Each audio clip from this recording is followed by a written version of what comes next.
Ya. Maralsani, kontraktor asal Oku Timur ini datangi Propam Polda Sumsel ngadu ke oknum personil Polres Oku Timur yang diduga sudah meresnya dengan nilai mencapai ratusan juta rupiah. Kejadian tersebut dialaminya berawal dari diterimanya proyek dari pihak Pemkab Oku Timur. Lalu sudah itu didatangi oleh oknum personil Polres Oku Timur lalu minta duit sama dirinya. Perbuatan itu dialami korban karena korban dituduh sudah membuat kesalahan jero proyek yang dilakukan. Paket proyek ya. Nah terus kita nggak tahu salahnya, tahu-tahu bilang kamu ada salah, selesaikan masalah, kan kasus dimintakin duit kayak gitu. Nah cuman nggak sekali, berkali-kali. Sudah berapa tuh setor?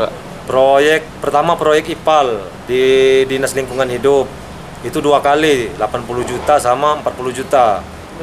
Nah terus 1 minggu dari itu terus ini lagi yang pengadaan bawang merah, nah mau minta duit 50 juta sama saya. Terus saya tawar 10 juta kan, itulah kemampuan saya kan. Oknum atau apa tuh Pak? Dibilang oknum orang 4 Pak. Ya, oknum maksudnya anggota atau Ya anggota Pitkor, Tipikor Oku Timur. Dengan adanya pengaduan ini, Kapolda Sumsel akan langsung nindak lanjut di pengaduannya dengan berkoordinasi sama pihak Propam.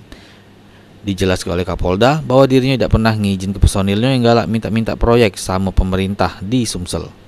Tanya ke Propam, kalau memang itu betul, ya akan saya tindak anggota tersebut. Saya sudah sejak awal, karena kan saya sering menerima informasi bahwa oknum-oknum polisi meminta-minta proyek, misalnya ya, apakah di kabupaten kota atau mungkin